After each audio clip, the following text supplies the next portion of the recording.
not great. Good evening, everyone. Welcome. We would like to begin the public hearing on the fiscal year 2026 budget. We'll start with folks that want to speak in favor, and then we will do folks that want to speak against. And then upon the conclusion of the public hearing, we will open the open mic portion of the evening before we get in the full meeting. So starting with the public hearing, is there anyone wishing to speak in favor of the budget? Anyone wishing to speak in favor? Last call for anyone that wants to speak in favor. We will close that portion of the public hearing and open the portion of the public hearing for anyone who would like to speak against. Anyone wishing to speak against the fiscal year 2026 budget? Last call for folks that wish to speak against. Seeing none, we will close the public hearing on the 2026 fiscal year budget, and we'll move into open mic. The open mic session is designed to provide an opportunity for citizens to express their views on matters of concern to the school committee. The sessions are not designed to encourage debate or lengthy exchange of views, but are to have the committee understand numerous points of view. The committee would appreciate speakers keeping their presentation to 3 minutes in order to accommodate as many people as time permits. The chair reserves the right to limit the number of speakers on the same topic to 3. All speakers must be at least 18 years of age or enrolled in high school in the Lynn Public Schools District and having discussed their views with a student government representative. The chair reserves the right to rule the speaker out of order if they feel that the speaker's comments are personal in nature. If a speaker's comments are directed at a school committee member or a member of school administration in attendance, that member, through the chair, may address the individual. We'll start with the sign-up sheet. First, if people could say their name and address, and first one is Phil O'Connor.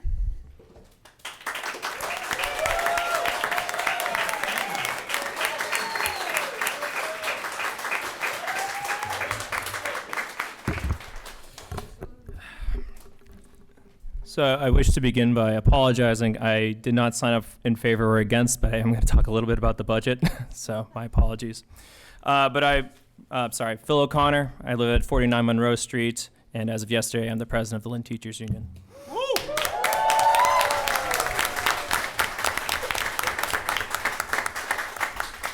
I want to open by thanking you all. We know that bargaining can create a lot of tension. However, this district showed that we can collaborate despite external nonsense, most notably from the federal government, who's waged attacks on public education, unions, and most appallingly, our students and families. Despite all that, the school system came together and we settled a fair contract. Now, for the first time in 40 years, the teachers, therapists, and paraprofessionals of Lynn will start the school year with a new contract. No retro check necessary.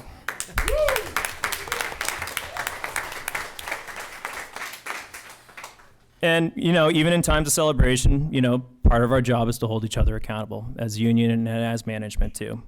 And while I'm committed to working, collaborating, developing this public relationship together with you all, I do have some concerns about the budget, specifically the impact it will have on student-facing staff, many of whom are in my local. While the number of teaching and SEL's positions closed has changed, and I'm happy to hear that there's been some movement specifically around the clinicians as well, many of which have been unfilled for years, which has changed numerous times since the publication of the budget. It's clear our schools most likely will not be fully staffed for potentially the 5th year in a row. If this district is to get out of the bottom 10% and leave behind the stigma of low-performing, teachers, clinicians, and all the student-facing faculty must be fully staffed. Our members deserve it, our students deserve it, and the community deserves it as well. In an effort to demonstrate this commitment and collaboration and accountability, I'd like to formally invite all my colleagues and friends that are running for re-election, school committee members and the mayor, to our candidate forum on October 7th at 6 p.m. We hope to see you there. Thank you.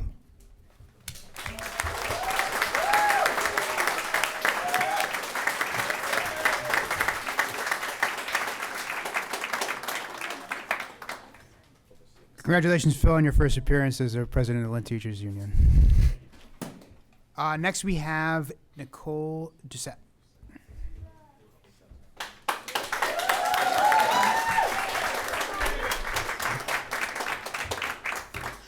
Nicole Doucette, 73 Gertrude Street, and a Lynn teacher.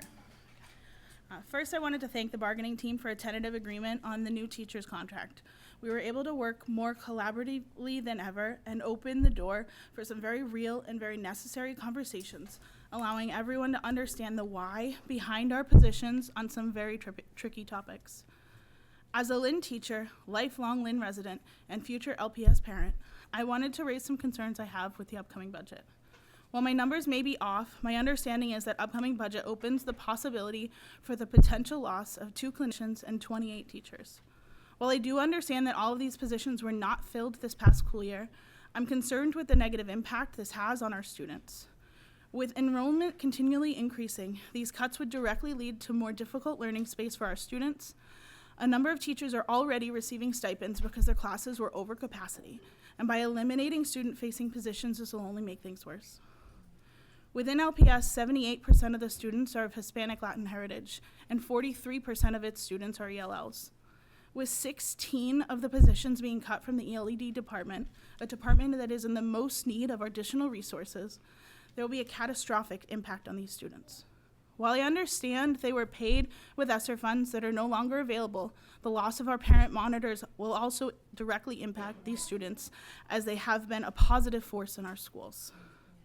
National resource shows that larger class sizes impedes the learning of all students, and these cuts will only serve to increase the achievement gap for some students and will have a negative impact on their access to their teacher during class, their sense of belonging, and their overall well-being.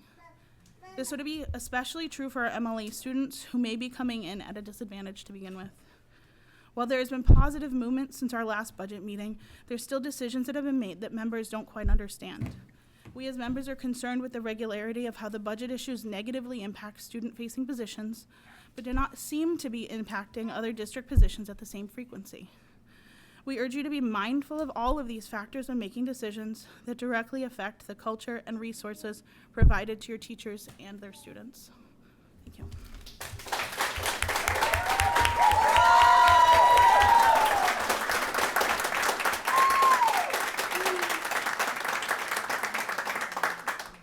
Thank you so much. Next we have Tommy Tran.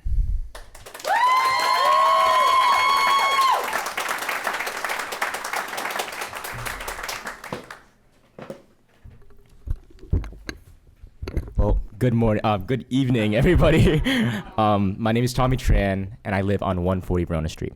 Currently, I'm a junior at Lynn English.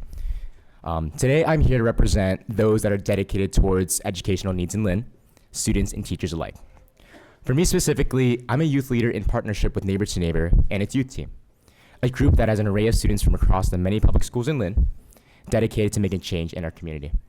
We have shown up countless times at these school committee meetings to advocate for the unheard voices from within our schools. And one of the most notable achievements that we have accomplished was representing our district at the Massachusetts Board of Education meeting this past February, allowing for public schools within Lynn to preserve millions of dollars in funding. However, moments such as this aren't performed by students alone.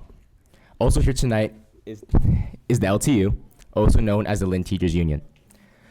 This group of people, which consists of teachers, paraprofessionals, and therapists all across Lynn, has worked tirelessly to negotiate with you all for a new contract with the district.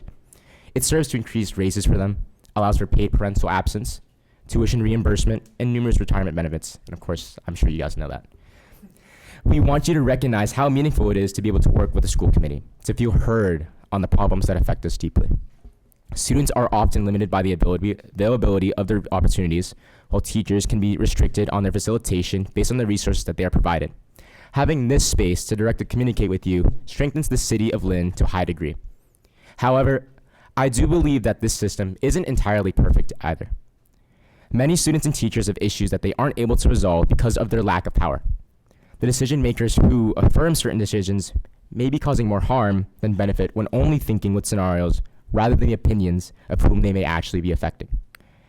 A certain instance that has been of major controversy within my school is simply class scheduling, the very basic thing that determines the futures of students and teachers alike. Several advanced placement classes have been altered in ways that more students are permitted to take them. While this may seem good at face value, as it is an attempt to improve our district's data scores, this moreover restricts the liberty of students on their academic pathways.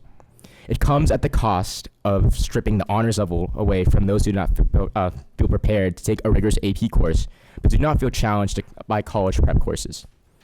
A prime example of this would be handling math courses beyond Algebra 2, where this problem is heightened to an even further degree since there is no alternative against AP courses.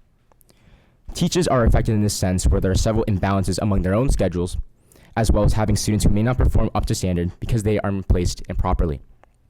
Classes become more advanced for a reason, and students who feel capable should take it on their own volition. Teachers should be respected in this way too. Placing students incorrectly in order to align with district needs is not the solution we should seek for. This is all to say that this is only one of the issues that arises from decision making without our input. The things that we as the educated and educators have won in the past are certainly significant, but the true victory would be to have as much input with decision making as possible. We are all here because we care about community and want to play a part in making a noteworthy change. Letting us work together as students, teachers, and decision makers would allow Lynn to become more prosperous than it ever has been. Thank you and good night.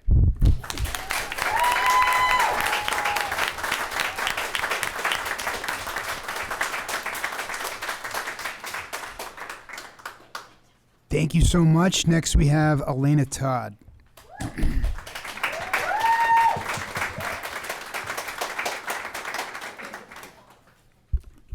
Hello, I'm Elena Todd, and I currently live on 71 Hollingsworth Street. I'm currently a student at Lynn English High School. I am a junior. I come here today to further discuss the issues concerning the removal of several important classes. I am a student who is currently enrolled in the class AP Pre-Calculus.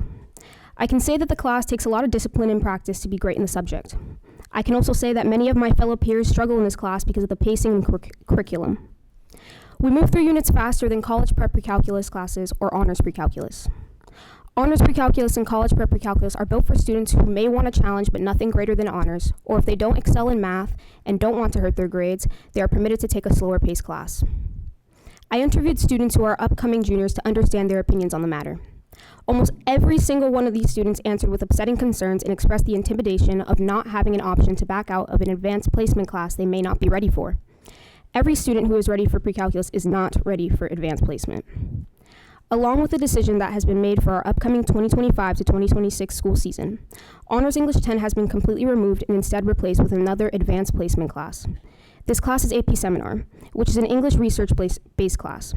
Because of Honors English 10 being gone, students will now not have the chance to focus on their literary analysis skills with a more challenging class before jumping into junior year, where we offer AP Language and Composition or AP Literature and Composition. Sophomores have only ever been able to take one AP, and that being AP US History. Collegiate level courses are difficult and stressful, especially given the fact these students are 15 or 16 years old, who along with having to worry about a big exam at the end of the year, they also continue to have to take the state exam MCAS, which no longer is a requirement to graduate, but still updates how to improve teacher skills and student skills. After interviewing the future sophomores, every single response I got from them was how frustrated they were with the decision of cutting Honors English 10. And some expressed an especial disappointment because they were afraid of AP Seminar and had to take a college prep English 10 course. I hope for change and strive for student happiness. Hopefully, with everything in mind, these decisions do not stay permanent. Thank you.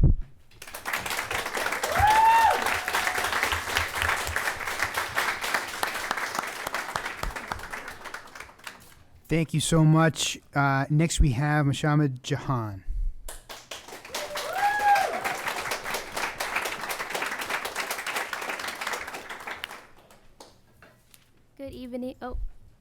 Good evening, everybody. My name is Mohammed Jahan, and I am currently a junior at Lynn English High School.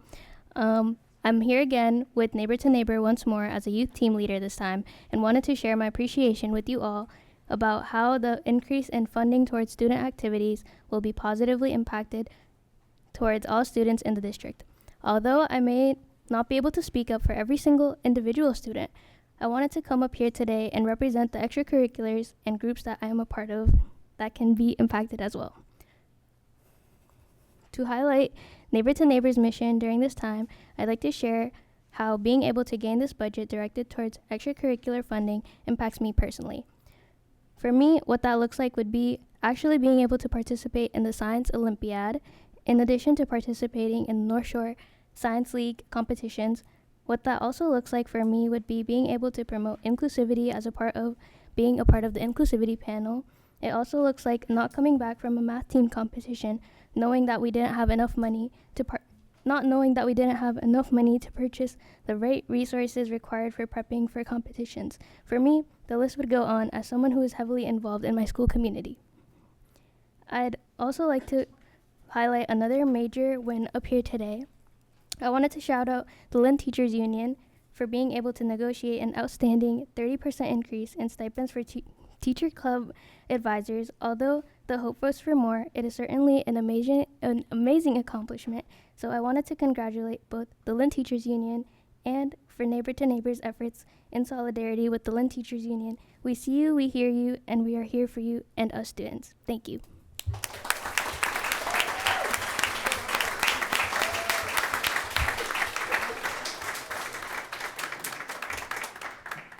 Thank you very much. Next we have Sandin Forchar.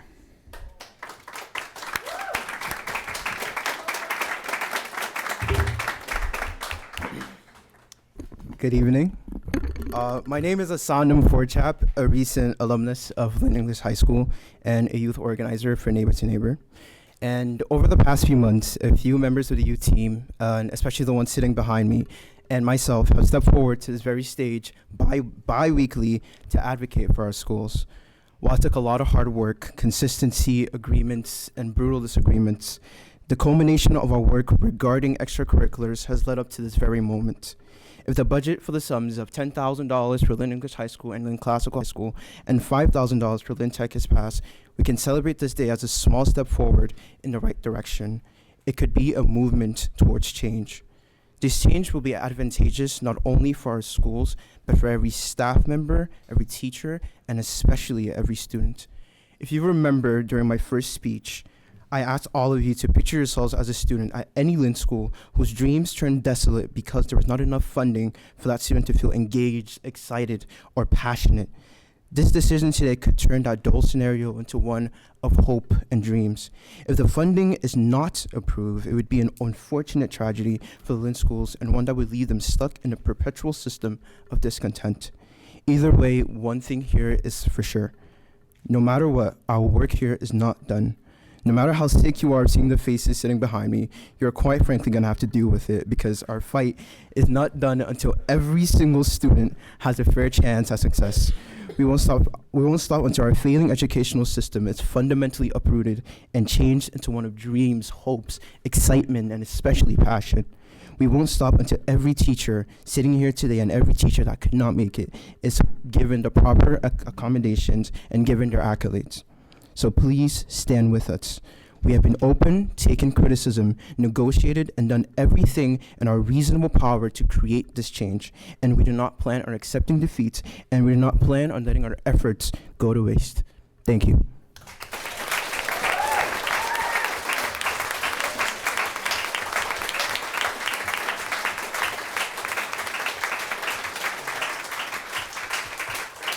Thank you so much. Thank you. Next we have Mariona Pagan.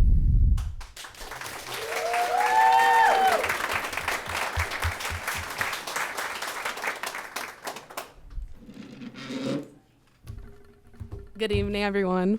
My name is Mariana Pagan. I'm a recent graduate of Lynn English High School and an organizer with the Neighbor to Neighbor youth team. If we learned anything this year, it's that we are stronger and our schools are better when youth voices are at the table, not just heard but included, not just acknowledged but trusted. Over the past few months, we've shown up to school committee meetings, organized with our peers, and spoken about what we need in our schools. And through that work, something powerful happened. Students and educators began standing side by side, not on opposite sides of the room. When we showed up to the Board of Education meeting and stood together to oppose KIPP expansion, it wasn't just about one vote. It was about protecting our public schools and keeping millions of dollars in our district, and we did that together. Students, families, teachers, united. That unity doesn't stop at one decision. It's a motto for how we should move forward, because student leadership and teacher advocacy should not be separate fights. We are more powerful when we stand together and when we fight for better schools as one community. We're incredibly grateful to see signs of that investment in the proposed budget, the $10,000 for Lynn English, $10,000 for Lynn Classical, and $5,000 for Lynn Tech. That funding matters. It tells us that student voices have value, and that when we organize, we're heard. We also want to thank the Lynn Teachers Union for pushing, negotiating, and ultimately winning a 30% increase in extracurricular stipends. That victory supports the educators who keep clubs, teams, and activities running, often with little recognition. But there's still more to do. Our extracurriculars are still underfunded. Transportation is still unreliable. Clubs lack resources. Students are showing up, and so are educators, but they're doing everything. They're doing it without the support they deserve. So tonight, I ask you to do more than just approve a budget. I ask you to keep building the culture we started this year, one where students and educators move together, not in isolation. Let's build schools where student leadership is expected, not exceptional, where teacher advocacy is uplifted, not overlooked, where investment isn't just promised but practiced. Because if this year taught us anything, it's that we win when we are united and we are just getting started. Thank you.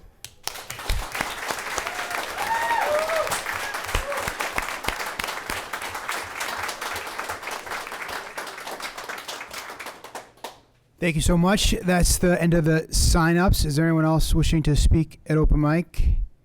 Anyone else for open mic? Last call for open mic. I would like to. Yep, please. Yep. Just name and address, please. Kathleen Powers.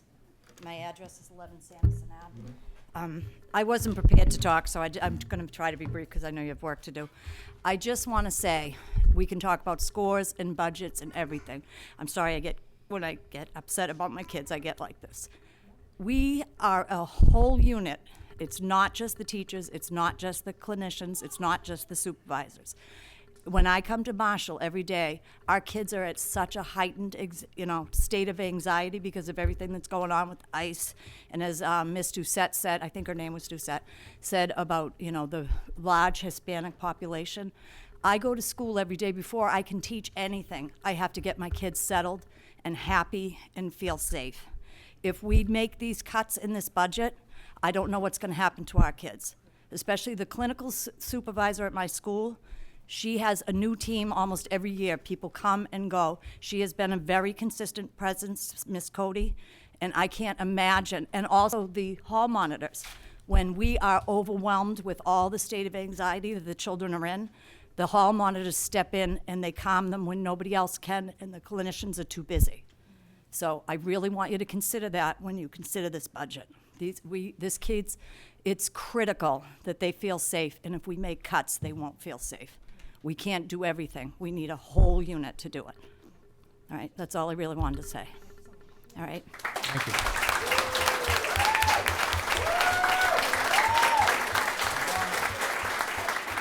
Thank you so much. Anyone else for open mic?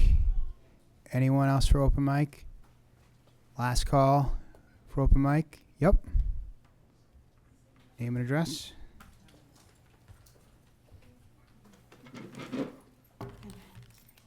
Heather Lang, live at 43 Osgood Street in Salem. I'm urging you to reconsider the proposed budget and approach it again with fresh eyes, especially in light of these potential cuts to student-facing positions. As many of you may know, I was one of the semifinalists for the State Teacher of the Year Award for 2025, and I've had the honor of working alongside some extraordinary educators and witnessing firsthand the profound impact that committed teachers and specialists have on student outcomes across all demographics. The proposed reductions stand to deeply affect our most vulnerable students, particularly those in special education and English learner programs. These students rely heavily on consistent, individualized support from dedicated educators who understand their unique needs. Reducing staff would not only increase caseloads to unsustainable levels, but also severely undermine our ability to deliver equitable and effective instruction across the board. Furthermore, cuts to honors level courses and AP diminish access to academic rigor for our high-achieving students, and these opportunities are essential for preparing students for college, careers, and for some, they provide a motivation and challenge that keep them engaged in school. By limiting these courses, we risk sending the message that excellence is negotiable.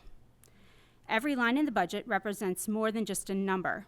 It represents a student, a future, and a commitment to equitable education, which is part of our motto, if I'm not mistaken. I recognize the financial constraints that you face, but I implore you to prioritize solutions that minimize the harm to direct student services. we can find a path forward that protects the heart of our schools, the educators who work with our students every day, and the students who are within them. Thank you for your time, your service, and your continued dedication to the community.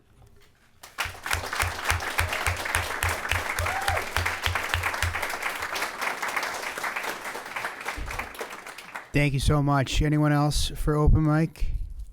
Anyone for open mic? Last call for open mic. We will close the open mic portion of the evening and move into the 11th regular meeting of the school committee. Roll call, please. Member Castellanos? Present. Member Dugan? Present. Member Gately? Present. Member Pena? Present. Member Reed? Present. Member Sadowite? Present. Mayor Nicholson? Present. We'll take a brief recess.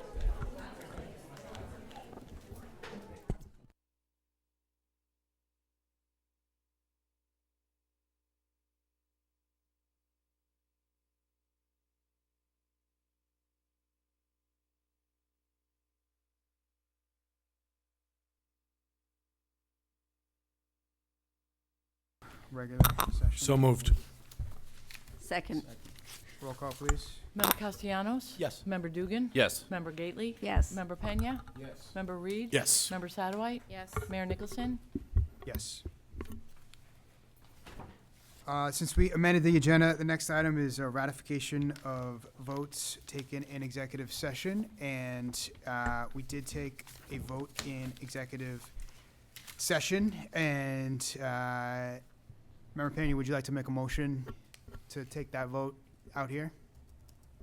Make a motion to bring the vote out in public to the regular meeting. Great, to approve our memorandum of understanding with the Lynn Teachers Union Local 1037. So moved. All right. Second. Is there a second? Second. Any discussion? Oh, I do have something. Yep. I want to thank Sheila O'Neill, all of the unions, members that were on that committee that came up with such a great budget that impacts everybody. But I'm really, like, first time in 40 years, unbelievable. Thank you. Great. I also want to thank Sheila O'Neill for her leadership and all her service to the district, the entire negotiating team.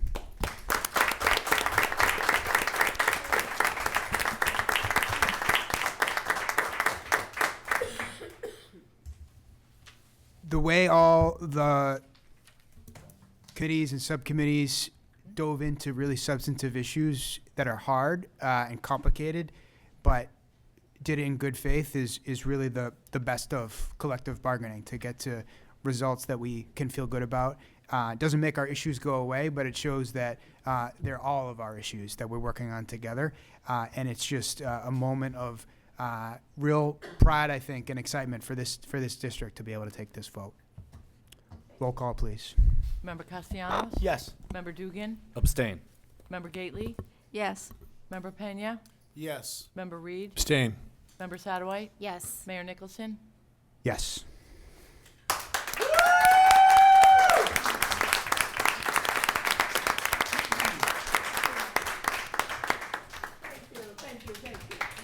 Thank you.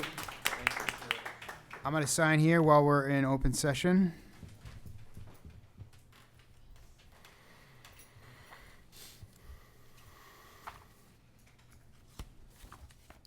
Here it is.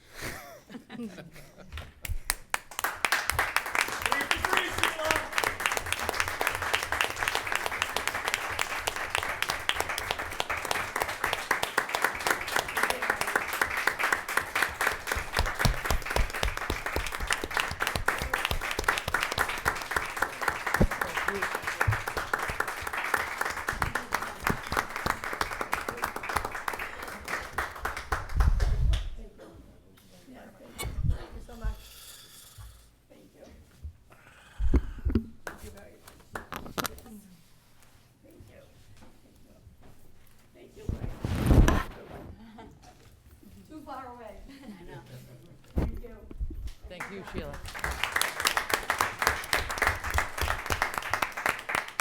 We'll put in the minutes what her T-shirt says activists never retire.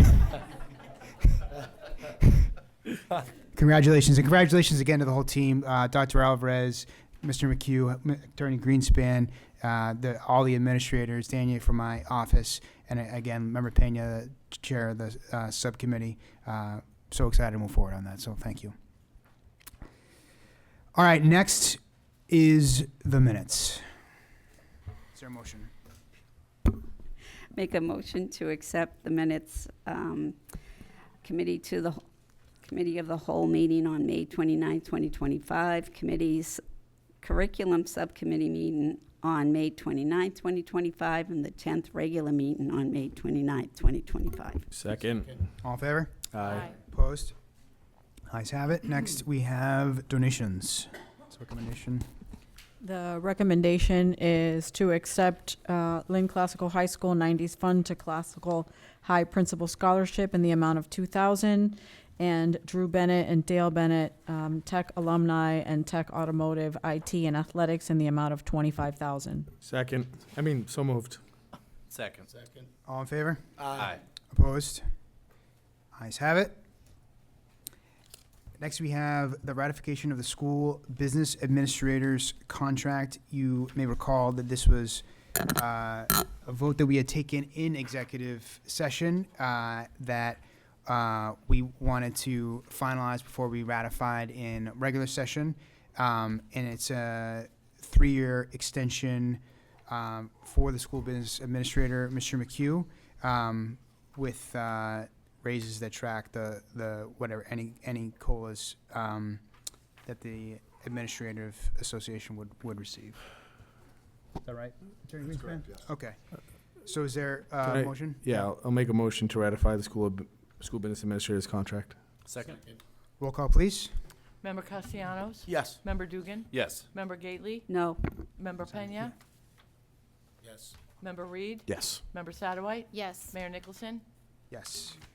And we're going to pass this down because we want to sign 2 copies here while we're in session. Sign it, please. Did you sign it? Yeah, you got to sign it, yep.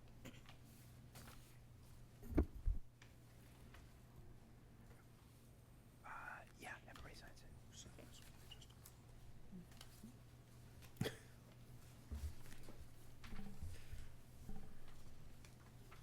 All right, next we have ratification of interim chief academic officer's contract. The interim chief academic officer is Dr. Jennifer Shorter, and this is a 1-year term. It's interim position. Anything you want to add to that, Howard? It was signed already. No, it's just a 1-year agreement. Yep. And the salary is the same as the deputies. Okay. And the job This one, description- the school committee does not sign, it's Right. just a ratification. Yeah. Okay, is there a motion? Yep. There's only 3 school committee members on. Is it missing a page? Motion accept.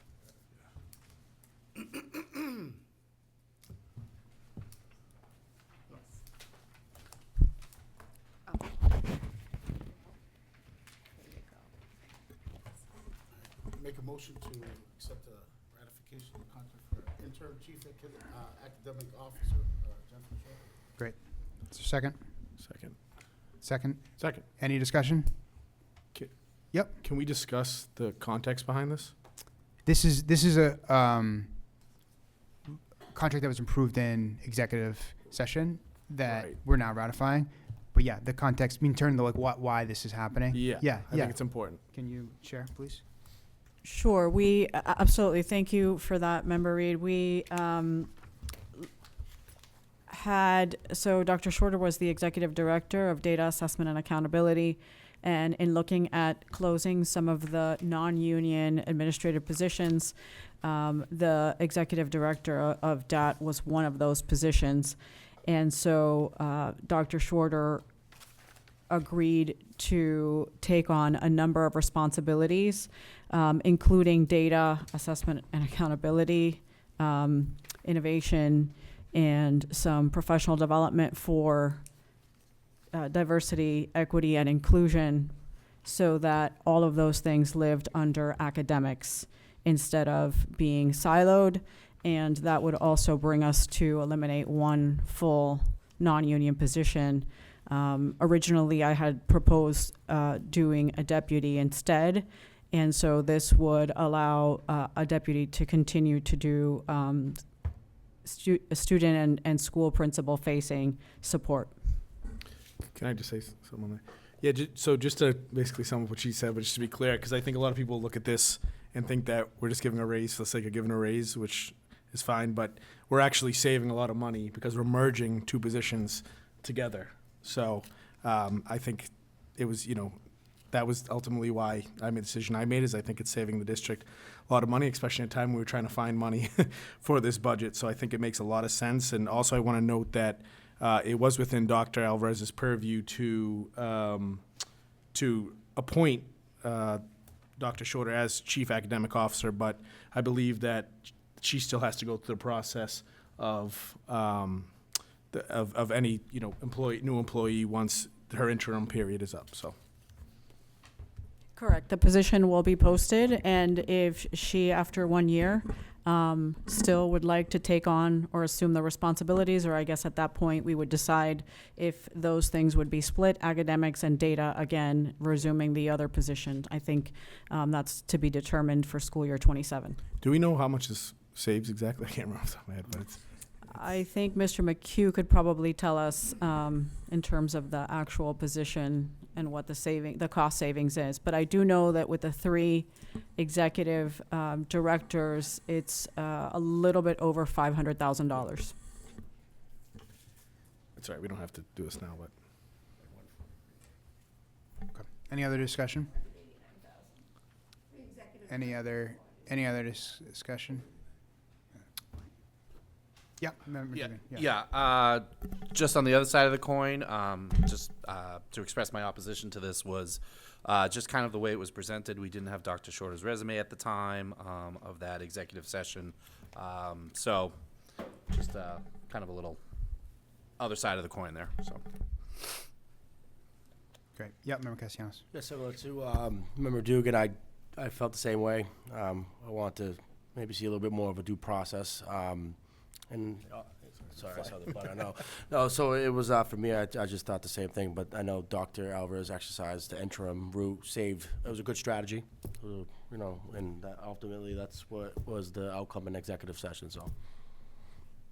Great, thank you. Any other discussion? Yep. I just want to echo both of them, and that's the reason for my stance as well. Great, thank you. Any other discussion? Roll call, please. Member Castellanos? No. Member Dugan? No. Member Gately? Yes. Member Pena? Yes. Member Reed? Yes. Member Satterwhite? No. Mayor Nicholson? Yes. Thank you. Next item is a vote to approve the extension of 2 Lynn Teachers Union visas and refer future use of the visas to the policy subcommittee. I want to thank all of the students and teachers and educators and committee members who put a spotlight on this issue. We really appreciate it. I think, obviously, immigration law as it interacts with employment can be a complicated one. I think the district wants to ask itself some questions about how this should work in the future, but understanding that there is right now in front of us 2 Lynn teachers that this directly affects, and wanting to resolve this for those individuals who have served the district and our students in important ways. Wanted to see if we could resolve that for them while we work on the global policy going forward with policy subcommittee. Member Dugan chairs. I'm sure Attorney Greenspan will be involved as well. Sarah, you want to make a motion? I'd like to make a motion to approve the extension of the 2 LTU teacher visas and refer future use of visas to the policy subcommittee. Second. Any discussion? Oh, Member Reed. I just want to thank the superintendent and everyone else for being open-minded on this. I know it's sort of not clear-cut answer. It's great, and this is sort of the thinking I had right away is, let's make it right this time, and let's have a clear-cut policy so there's no gray area in the future. So thank you for working with us on this. It's a big deal. Thank you. Yep, Member Gailey. I also would like to thank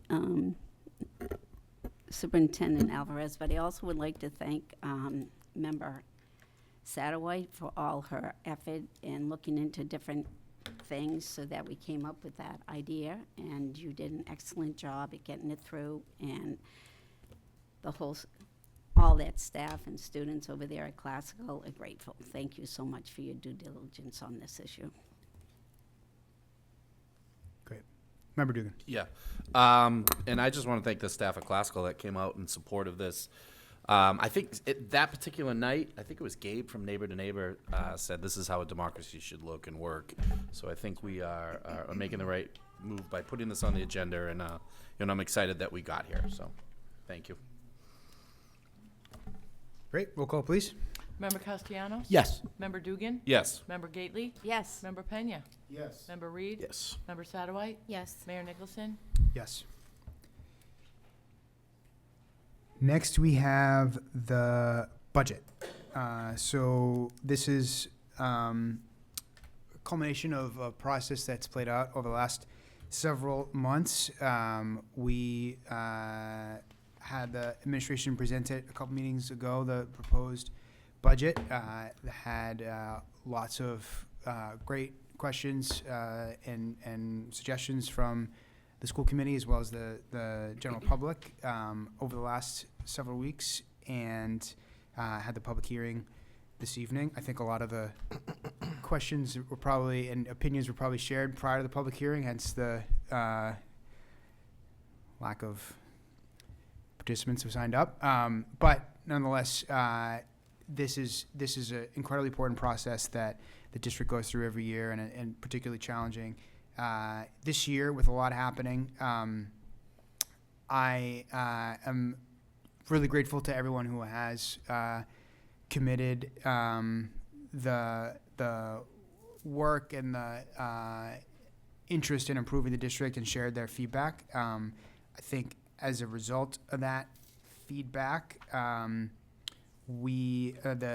district has revised its proposed budget.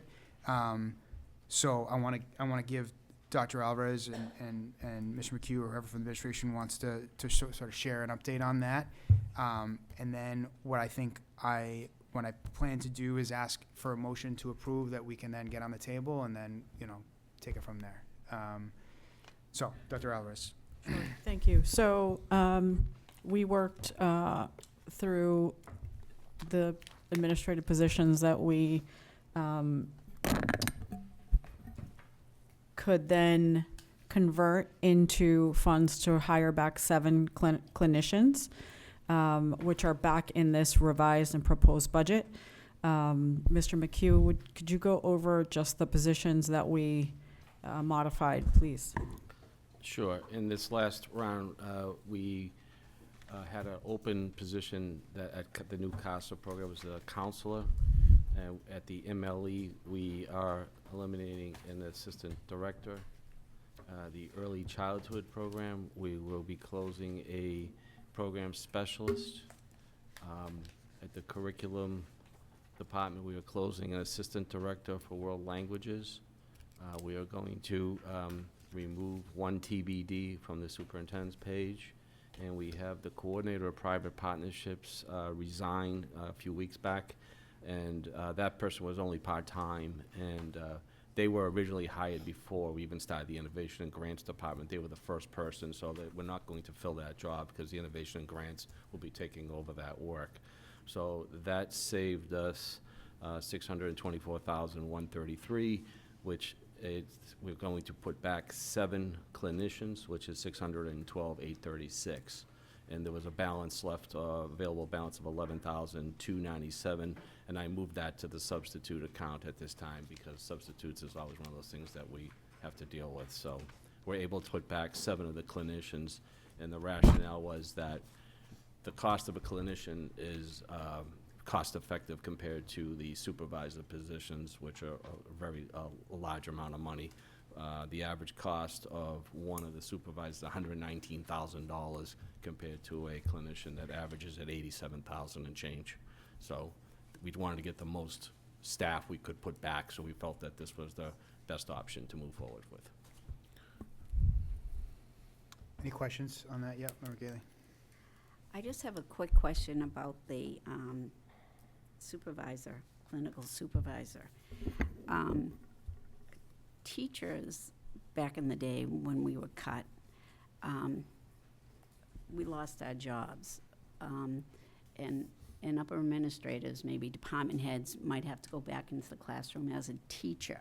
So I'm wondering if the clinical supervisor next year, if there's an opening for a clinical supervisor, they would be able to move into that position.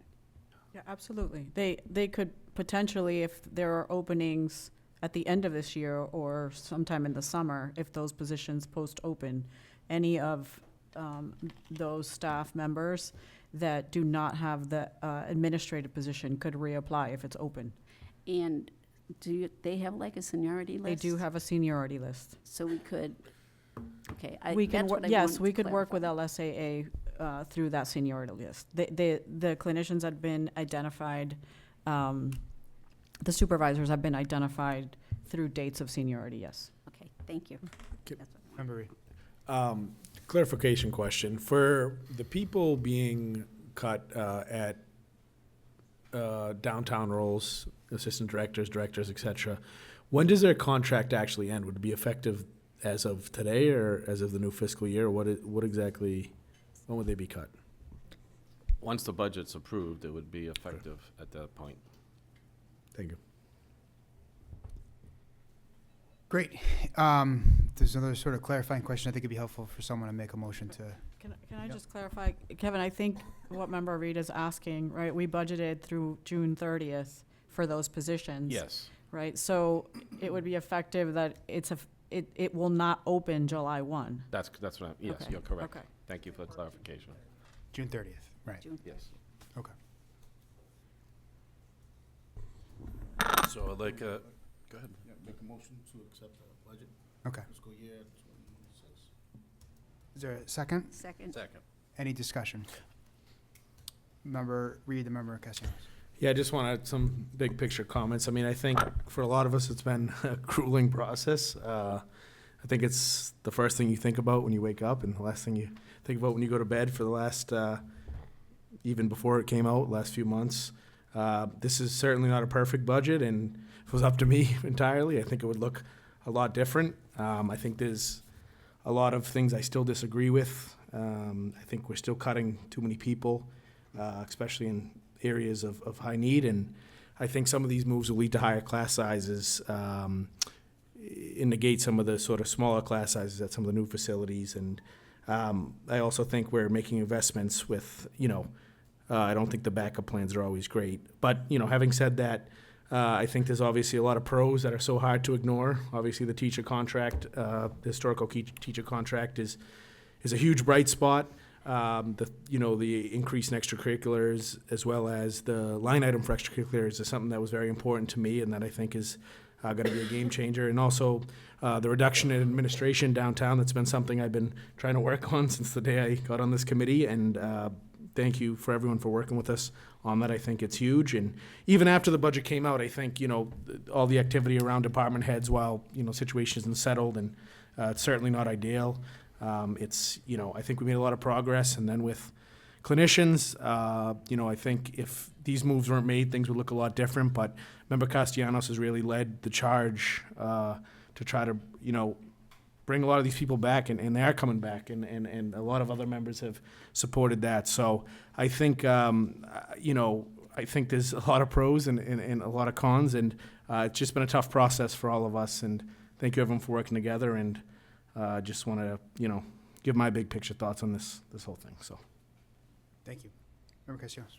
So I actually had one question that came in a little bit too. It was this morning. I want to thank Deputy Superintendent Goris for actually fielding that question. It was towards the end of the book. As you can imagine, it was a thick book. But I definitely I appreciate the the work that you did to answer it. And if you mind, I'm just going to ask the question. If we could just have a little bit of a discussion on what you shared. So this morning, I noticed on the attendance budget sheet that we're not filling the case manager position, and it was slated for 0 for FY26. Given the reduction in staffing within the attendance department, what plans are in place to ensure that unaccompanied youth and students who have been chronically absent and in many cases dropped from enrollment continue to receive the individualized support and re-engagement efforts they need? How will the essential responsibilities of the attendance case manager role be redistributed, particularly those tied to alternative education pathways, community outreach, and intensive case management for our most at-risk student populations? That's my two questions. So you want me to read my answer? Yes. Okay. Yeah, just for the public, you know, you did a really I want good. to fake the fun. It was really nice. Here. It was Yeah. good. So as advice the from Deputy Superintendent of Secondary Schools and Programs, I oversee the attendance department and the district's attendance goal. So the role of the case manager has been in place since 2022 to support the overwhelming amount of unaccompanied youth, ages 18 plus, that were enrolling in high school but not attending and or dropping out. Given the current enforcement of undocumented immigrants and from the federal government, the increased enforcement at the borders, and the maximum age of attendance policy, we had significant decline of unaccompanied youth enrolling in LPS. Of the 76 students 18 plus that enrolled in LPS this school year, 20% of those are former LPS students. So they were our students and then they dropped out, and we're trying to get them to come back. They're coming back, but we wanted to give them some support to keep them on track. So the case manager filled that role was a third person in addition to their guidance counselor and social worker. So of those 26 dropped out since approved to enroll back in LPS, 8 currently have 20 plus unexcused absences since approved and are not on track to graduate with their cohort. So this school year, the student case manager supported the 20 former LPS students directly, and it resulted in 8 out of the 20 students in need of continued case management to complete their high school credentials. So 8 more next year. The 21 guidance counselors and the 20 social workers at the secondary schools are able to absorb direct supports of those 14 remaining students who are on track. In addition, we have a partnership with Center Board, and they're offering some mentoring to the male students that have no father present in their lives. And we intend to continue our strong partnership with community-based organizations and alternative education programs. Thank you. Thank and you. I have just some closing remarks. Thank you for that. Just some closing remarks. Yep. So as we navigated one of the most challenging fiscal periods in recent memory, the school committee's role in shaping and improving the education budget has been more important than ever. Every dollar we allocate reflects our values, our commitment to the students, families, and educators of Lynn. The budget is more than just a financial document. Excuse me, I lost my space. So the budget is more than just a financial document. It's a statement of priorities. In these tough economic times, we must focus on what matters most, ensuring our students have the resources, support, and opportunities they need to succeed. And that's why transparency in this process is essential. The public always deserves to see how decisions are made, where funds are going, and why certain programs are prioritized. And transparency builds trust, encourages community input, and helps ensure that we're being accountable stewards of taxpayer dollars. And I just want to thank my colleagues, everyone here that's worked on this budget. This has been a very intense budget cycle. I want to congratulate LTU as well. I know it's been a lot of emotional charged discussions, and I'm very grateful and humbled to have had the opportunity to share where I stand, and I look forward to seeing the vote.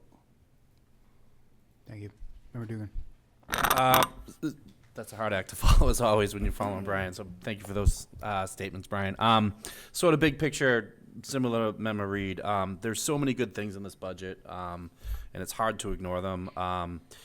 My biggest concern moving forward is just, with the department head moves that we're making and the clinical supervisors that we're removing, making sure we're really clear about where those, administrative duties are going. For example, teacher evaluations. I just went through mine, so that's on the top of my brain right now. But, it's a daunting task. I've never been an administrator. I am friendly with many of them, so I know it's a daunting task as an administrator and as a teacher as well. So that's sort of my biggest concern, especially at the secondary levels, just making sure we're getting that right, because it is a huge part of, our day-to-day life for our educators. But all that being said, there is so many positives that are going to positively affect our students in this budget, and we just simply can't ignore those things. So thank you to all the members. This says, echo what a few people have said. I think my family's going to be a lot happier, that I'll be a lot less grumpy when I get home tonight, hopefully.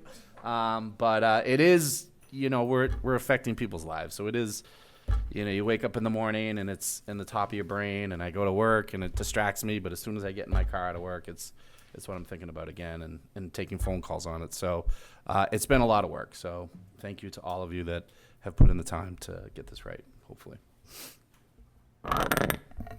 I just wanted to echo as well. Thank you to everybody. It has definitely been difficult. I will echo the waking up in the morning, this is what we think of. Going to bed, this is what we think of. It'd be nice to be able to sleep tonight. But the stance that I've taken is also the open picture from all of these comments that have been made as well. So I just want to let everyone know that, the votes, the conclusion that we have come to has definitely been reflective of the pros and cons and moving forward, the positive impact that things could have. Thank you. Great. Yeah, I just want to also add, I really appreciate everyone's work on this. All the feedback that we got from the public, from educators and students and families, and community partners. I think it's a challenging time fiscally. It's a particularly challenging time in education. I said earlier how excited I was about the contract being approved, and that is really helpful for budgeting as well. So we appreciate that. Having that certainty to be able to head into this vote knowing what our obligations are going to be for the next year to fulfill our obligations to our employees. So that's very encouraging. Thanks to everybody who submitted the thoughtful questions. I mean, I think to anyone who doubts the passion and importance of local democracy, I would suggest you look at the Lynn Public Schools budget page, because you'll see dozens of questions that the members submitted. And I think it's fair for me to say that everybody in this community could submit a question, and if you don't know the answer off the top of your head, we're gonna get an answer, and you see that. And the LPS team, I thought, took all those questions really seriously and really provided thoughtful answers and rationale, transparency, and that's all out there. There's clearly differences of opinion and tough decisions to make, but I really appreciate how seriously everyone takes the process, and now we can, I think, be able to say that we uncovered a lot of great insight as part of the deliberative process, and hopefully arrived at the best result under the circumstances. And the circumstances, as always, is the Lynn Public Schools doesn't get to choose how much money it has. They get to allocate to the best of their abilities the amount that's made available to them. And I appreciate the superintendent, Mr. McHugh, the deputies, everyone that worked on it, and the feedback that we got from everybody, particularly those who are in the classroom, to make that happen. So thank you. Roll call, please. Yeah. Oh yeah. Right. We gotta make this into 3 different votes. So I'm gonna ask Member Pena to accept a friendly amendment to his motion. You made the motion, right? And the first motion is going to be to accept the fiscal year 26 budget teacher salary amount. So we're going to separate out, teacher salary, non-teacher salary, and non-salary. So we're going to take 3 votes to allow for those who have conflicts to abstain from the first vote. So this first motion is a motion for the budget teacher salary amount of $148,854,614. Still All right. Is there a second? Second. Any other discussion? Roll call, please. Member Castellanos? Yes. Member Dugan? Abstain. Member Gately? Yes. Member Pena? Yes. Member Reed? Abstain. Member Satterwhite? Yes. Mayor Nicholson? Yes. And next, I would invite a motion to accept the fiscal year 26 budget non-teacher salary amount in the amount of $70,944,173. So moved. Second? Second. Discussion, roll call, please. Member Castellanos? Yes. Member Dugan? Yes. Member Gately? Yes. Member Pena? Yes. Member Reed? Yes. Mayor Satterwhite? Yes. I'm sorry. Member Satterwhite? Mayor Nicholson? Yes.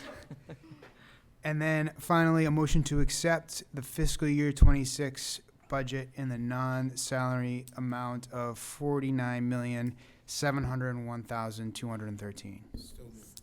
Second. Discussion, roll call, please. Member Castellanos? Yes. Member Dugan? Yes. Member Gately? Yes. Member Pena? Yes. Member Reed? Yes. Member Satterwhite? Yes. Mayor Nicholson? Yes. Thank you, everyone. The next item on the agenda was a mid-cycle review of superintendent's evaluation, and we're gonna ask for that discussion to happen at the next meeting. There's some info in your packet on that, because just wanted folks to have some context. I think generally the idea is that the superintendent evaluation is on a pretty tight timeline. There's a lot to do in a year, and by definition, it's an annual evaluation, so you really got to get it done in a year if you're going to stay on calendar. And you remember we all picked the goals and the indicators and stuff, and I think the superintendent want an opportunity to sort of refresh our recollection as to what those were and sort of do a check-in as to what's happened so far. And so that information's in your packet, and then we'll have it on the agenda next time for whatever kind of discussion. Yeah. I thought, so she set the goals last time, and then we have an opportunity to set the goals this time, right? For the next Fiscal. Yeah. So that'll be in the fall. Okay. This isn't. There's no votes that I'm expecting on the mid-cycle. Oh, okay. It's just an update. Okay. And then in the fall, we'll all work together to set them for the next But year. For clarification, Member Reed, the committee did set the, you did select indicators in October. So those will be reviewed at the year mark in October again, or end of September, October, with those specific indicators that the committee selected. Okay. But the goals were not selected. The goals are there, yes. The goals were there, and those indicators relate, for example, if you picked indicator it's like a two, teaching- right, yeah. it'll say instructional priorities, and then there's like a whole menu of things that can be selected. So those were selected. Any other questions on that? I'll be on the next time too. No communications. I would like to take or one, you want to go first? Sure. Yeah.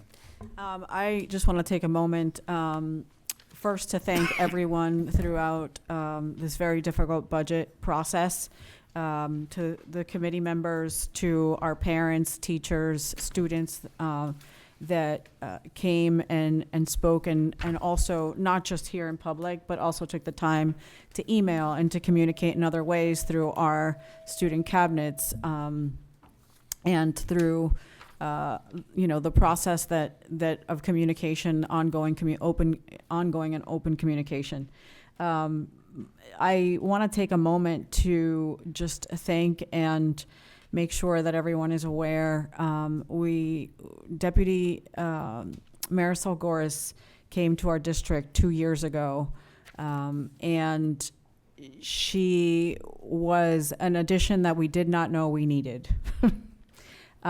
She has been nothing but exceptional in the time that she's worked with all of us, and She has decided to pursue a career in writing, and we are very jealous because she's moving to Spain over the summer, and we're going to miss her very dearly. So I know there will be another deputy, but no one like Marisol Goris. So I just want to thank you for all the time that you gave our students, our staff, and our community.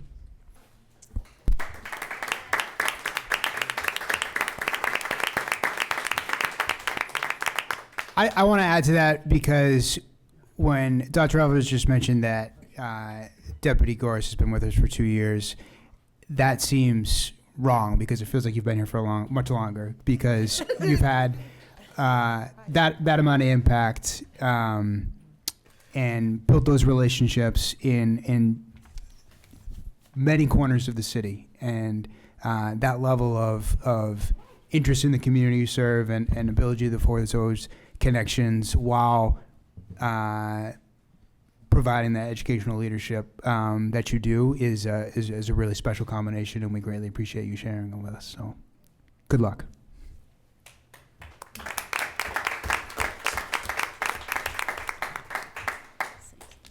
I also want to talk to you, Deputy Superintendent Goris. I was your supervisor on the Influencer 100, and it was an honor to do that for you, and it opened my mind to a lot of things, and I really appreciate you asking me to do that, and it doesn't seem like she's only been here for 2 years. Thank you. Thank you. Thank you for taking time out of your schedule to do that mentoring part. My pleasure. It's my pleasure. Great. Let's get on the agenda. Can I say one more thing? Yeah. A few more things.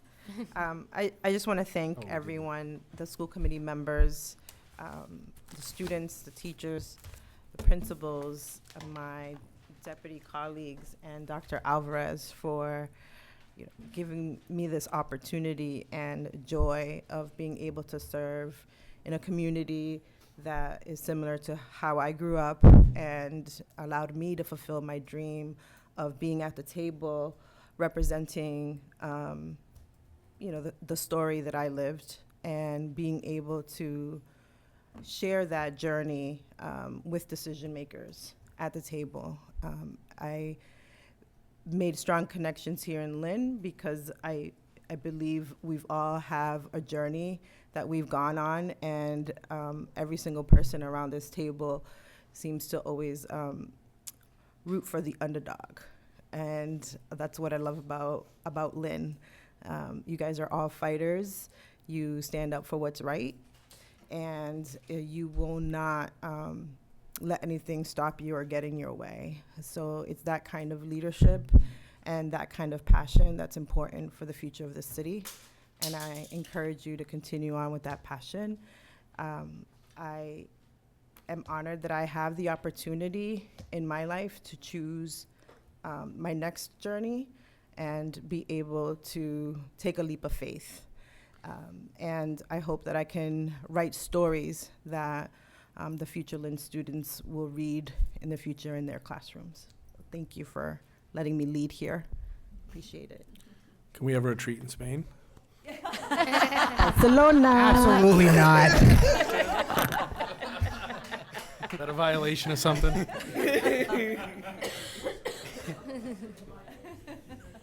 No, thank you so much. Thank you for sharing that. Thank you. Motion to adjourn? Second. All in favor? Aye. Opposed? 8 o'clock. Oh no, 7:59.